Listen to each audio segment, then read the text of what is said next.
Hi, thanks for joining me for a cuppa and a chat. You know, lately my clients have been asking me about their relationships.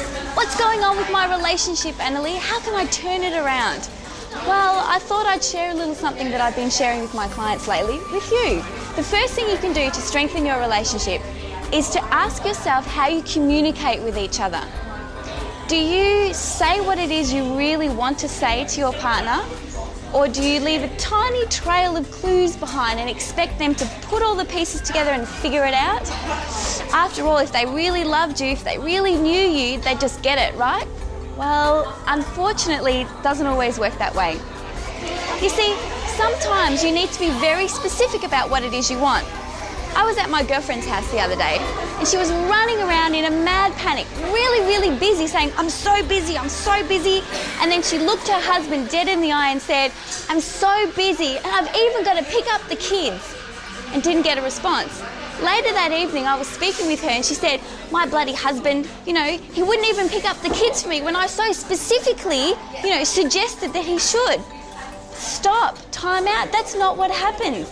You need to specifically say, honey, could you please pick up the kids for me?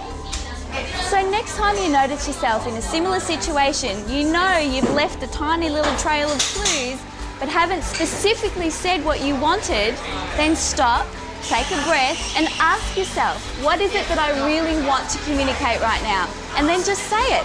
Because after all, do you really want a relationship where your partner has to work out what it is you want?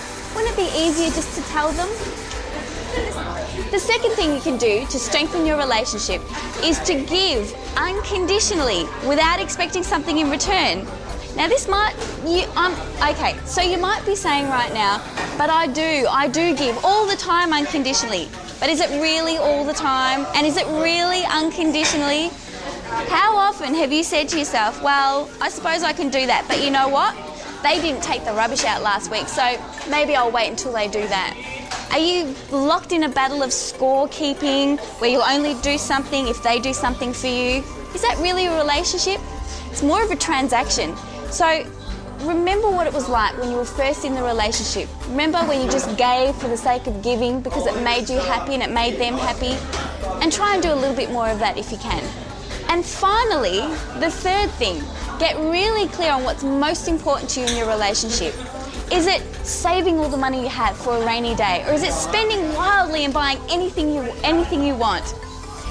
Maybe it's about travel. If you really love to travel and you expect an overseas trip at least once a year plus 5 mini breaks in between, and your partner, well, maybe the biggest trip they've had last week is when they fell down the stairs, goodness me. So you need to get really clear on what's most important to you and make sure that you communicate it to each other so that you give yourself the best chance to support each other in your relationships. Because after all, if you can't take care of what's most important to you in your relationship, then neither of you are going to want to take care of the relationship. So if you'd like to know just how healthy your relationship is, then pop on the website at www.livinglifenow.com.au and take our online test. Till next time, see you later.